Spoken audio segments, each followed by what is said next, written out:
اتنی بڑی ہستی، اور آگے دیکھو طائف میں پتھر پڑ رہے ہیں اور ہر قدم پہ پتھر پڑتے ہیں، یہاں تک کہ ایک دم پتھر پڑنے سے تو خون نہیں نکلتا، پتھر کون سا کوئی تیر ہوتا ہے، پتھر تو پتھر ہے، لیکن اتنے پتھر پڑے پنڈلیوں کے اوپر کے پھٹ گئیں، ان سے خون نکلتے نکلتے نکلتے جو جوتا تھا پاؤں میں ایسے ساتھ ایسے چپک گئے،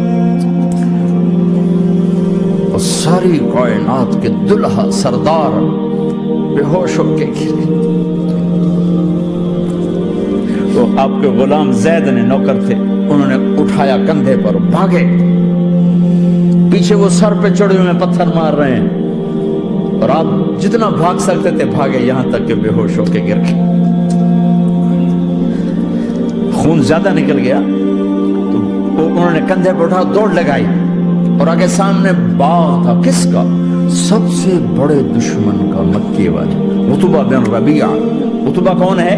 یہ جنگ بدر میں جس کے ہاتھ میں جھنڈا تھا، اور جنگ بدر میں قریش مکہ کے لشکر کا جو چیف تھا، وہ اس کا باغ، لیکن زید کو کوئی پناہ نظر نہیں، وہ باغ میں گھس گئے، اور اللہ کے نبی کو ایک انگور کی بیل کے نیچے لٹایا۔ تو جان کا دشمن عتبہ، لیکن جب اللہ کے نبی کو خون و خون دیکھا تو اس کا دل بھی پگھل کے رہ گیا، کہنے لگا ہائے ہائے، طائف والوں نے محمد کے ساتھ کیا کر دیا؟ جس پر دشمن کو رحم آیا، ہمیں اس پہ رحم نہیں آیا، ہم نے اس کے آنسوں کی کوئی قیمت نہیں لگائی۔ وہ اتنا ایموشنل ہوا کہ جلدی سے گیا اور پلیٹ میں انگور توڑ توڑ توڑ کے سجائے، جب جانے لگا تو پھر شرم اور وہ ایک حجاب درمیان میں آڑے آ گیا، تو اپنے غلام کو بلایا، عداس کا، عداس یہ لے جا وہ جو آدمی زخمی پڑا، اسے جا کر کہنا کہ تمہیں رشتے داری کی قسم میرے انگور رد نہ کرنا، کھا۔ حالانکہ موقع تھا کہ قتل کرتا، ہر وقت قتل کرنے کے منصوبے بنا رہے، موقع تھا کہ قتل کرتا۔ ایسا حال تھا کہ قاتلوں کے بھی آنکھوں میں آنسو آئے، نہیں آئے تو تمہاری آنکھوں میں نہیں آئے۔ کہنے کا عداس یہ لے جا، وہ جو آدمی لیٹا پڑا، اسے کہنا تو میں رشتہ داری کی قسم دیتا ہوں میرے انگور رد نہ کرنا، کھا۔ عداس آئے اور آ کر انگور پیش کیے، تو اب آپ نے ایک انگور اٹھا کر بسم اللہ، تو عداس کہنے لگا یہ لفظ یہاں تو لوگ نہیں بولتے۔ آپ نے پوچھا تو کہاں کا ہے؟ کہا میں نینوا کا ہوں۔ اچھا، میرے بھائی یونس کے شہر کا، یونس علیہ السلام۔ وہ کہنے لگا وما ادراک ما یونس، آپ کو یونس کا کیسے پتا ہے؟ تو آپ نے فرمایا میں اللہ کا نبی ہوں، وہ بھی اللہ کا نبی تھا۔ تو عداس نے ایک دم آپ کے پاؤں پکڑے اور چومنا شروع کیا اور کلمہ پڑھ لیا، تو آپ اپنے سارے زخم بھول گئے۔ پھر جو آپ نے اللہ سے بات کی ہے نا، آئے ہائے ہائے ہائے ہائے، کیا اللہ پاک کے سامنے اللہم اشکو الیک ضعف قوتی وقلت حیلتی وحوانی علی الناس، اے میرے رب آج تجھ سے گلہ نہ کروں، آج تجھ سے گلہ نہ کروں، تو نے مجھے کن کے حوالے کر دی، تو نے مجھے کن کے حوالے کر دی، الى عدو ملکتہ امری او بعید یتجحم، ایسے دشمنوں کے حوالے تو نے کیا جنہوں نے میرا یہ حال کر دیا، تجھ سے کون سا چھپا ہوا ہے۔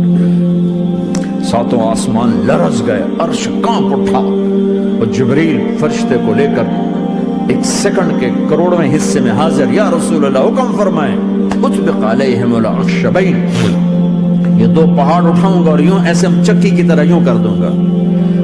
نبی رحمت، نبی رحمت، نبی رحمت، ارے تم تو آپس میں رحمت نہیں رہے ہو، ایسی فرقہ واریت کی آگ میں جلے ہو، ایک دوسرے کو سلام کرنا چھوڑ گئے، ایک دوسرے کے پیچھے نمازیں پڑھنا چھوڑ گئے، اور جاؤ پاکستان میں دیکھو ایک دوسرے کے خون کے پیسے پھر رہے ہیں۔ یہ کون سی امت ہے؟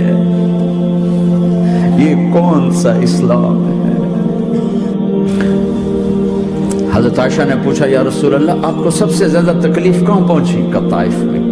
طائف میں 23 برس میں سب سے زیادہ تکلیف کہاں پہنچی؟ فرمایا طائف میں۔ جنہوں نے اتنی زیادہ تکلیف پہنچائی تھی ان سے بدلہ لینے کا وقت آ گیا ہے، اور فرشتہ حاضر ہے، اللہ کی منشا شامل ہے، کر دوں؟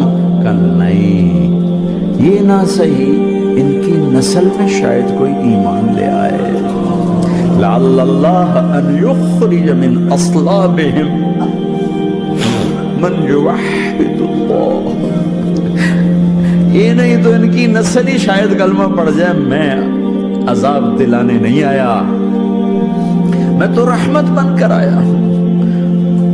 ما بعثت لعانا، میں لان تان کرنے نہیں آیا، انما بعثت رحمتا، میں تو رحمت بن کے آیا ہوں۔ اب ممبر پہ بیٹھنے والے لانتے برسا رہے ہیں، اب انہوں کر امت بنو، مسلمان بنو۔ اس دعا پر آسمان کے فرشتے روئے ہیں، سات و آسمان کے فرشتوں میں ہلچل مچ گئی۔ میرے بھائیو، یہاں کوئی آزاد نہیں ہے، موت سے لڑو، دکھاؤ، بڑھاپے سے لڑ کے دکھاؤ، غم اور دکھوں سے لڑ کے دکھاؤ، یہاں پابند بن کے چلو اس اللہ کے جس کی شہنشاہی ہے، اس اللہ کے جس نے مجھے بنایا، اس اللہ کے پابند بنو جس نے مجھے آنکھوں کا نور دیا، زبان میں بول دیا، جسم میں طاقت دی، عقل کو سمجھنے کے اوصاف دیے، اس اللہ کے پابند بن کے چلو جس نے قرآن کو اتارا، جس نے دھرتی کو بچھایا، جس نے آسمان کو اٹھایا، جو موت دینے والا ہے، جو موت کے بعد اٹھانے والا ہے، اس اللہ کے پابند بن کے چلو جو میرے جسم کو چورا چورا کرنے والا ہے، میری ہڈیوں کو ریت کی طرح ذرہ ذرہ کرنے والا ہے، اس اللہ کی مان کے چلو جو پھر مجھے میرے اس پارا پارا وجود کو پھر جمع کرنے والا ہے، اس اللہ کے سامنے جھکو جو قبروں کو پھاڑ کر مجھے پھر کھڑا کرنے والا ہے، اس اللہ کے سامنے جھکو جو ساری آدم کی مردہ نسل کو دوبارہ زندہ کرنے والا ہے، اس اللہ کے سامنے جھکو جو زمین آسمان کو ایک دن توڑنے والا ہے، توڑ کے پھر بنانے والا ہے۔ اذا السماء انفطرت واذا الكواكب انتثرت واذا البحار فجرت واذا القبور بعثرت، زمین آسمان کو ہلا رہا ہے، موت دے رہا ہے۔ اذا زلزلت الارض زلزالها، زمین پہ موت آ رہی ہے۔ اذا السماء انفطرت، آسمان مر رہا ہے۔ اذا الشمس كورت، سورج مر رہا ہے۔ وَإِذَا الْجِبَالُ سُيِّرَتْ، یہ پہاڑوں کی موت ہے۔ عرش فرش لوح قلم کرسی، ہر شے کو فنا کے گھاٹ اتارنے والا اور خود ہمیشہ باقی رہنے والا، دائم رہنے والا، قائم رہنے والا، اپنی ذات میں قائم، اپنی ذات میں دائم، موت سے پاک، تھکن سے پاک، نیند سے پاک، اونگ سے پاک، ظلم سے پاک، ذوق سے پاک، خزانوں کا مالک، عزت کا مالک، قوت کا مالک، شہنشاہی کا مالک، کبریائی کا مالک، ہیمنت کا مالک، جبروت کا مالک، جبروت کا مالک، خزانوں کا مالک، فرشتوں کا مالک، جبریل کا مالک، میکائیل کا مالک، اسرافیل کا مالک، اسرائیل کا مالک، طارق جمیل کا مالک، برمنگم والوں کا مالک، آدم کی ساری نسل کا مالک، 2 پاؤں پہ چلنے والوں پر بادشاہ، 4 پاؤں پہ چلنے والوں کا مالک، پانی کی مخلوق، ہوا کی مخلوق، زمین کی مخلوق، رینگنے والے، اڑنے والے، تیرنے والے، جھپٹنے والے، دھاڑنے والے، پھاڑنے والے، ڈسنے والے، سب پر میرے اللہ کی شہنشاہی ہے۔ للہ ملک السماوات والارض وما فیہن، لہ ما فی السماوات وما فی الارض وما بینہما وما تحت الثری وان تجہر بالقول فانہ یعلم السر واخفی۔ وہ کون ہے؟ اللہ۔ کیسا ہے؟ لا الہ الا ہو، کوئی اس جیسا نہیں، اکیلا معبود ہے۔ صفات کیسی ہیں؟ لہ الاسماء الحسنى، کیا صفات ہیں؟ الرحمن الرحیم، الملك القدوس، السلام المؤمن، المهيمن العزيز الجبار المتكبر، الخالق البارئ المصور الغفار القهار الوهاب، الرزاق الفتاح العليم القابض الباسط الخافض الرافع، المعز المذل السميع البصير الحكم العدل، اللطيف الخبير الحليم العظيم الغفور الشكور العلي الكبير الحسيب المقيت الجليل الجليل الكريم الرقيب المجيب الواسع المجيد الحق الوكيل القوي المتين الولي الحميد المحصي الودود المبدي المعيد المحيي المميت الواجد الماجد الواحد الأحد الصمد القادر المقتدر المقدم المؤخر الأول الآخر الظاهر الباطن الوالي المتعال البر التضاب المنتقم العفو الرؤوف مالك الملك ذو الجلال والإكرام المقسط الجامع الغني المغني المانع الضار النافع النور الهادي البديع الباقي الوارث الرشيد الصبور جل جلاله ذلكم اللہ ربکم الحق، یہ ہے تمہارا اللہ.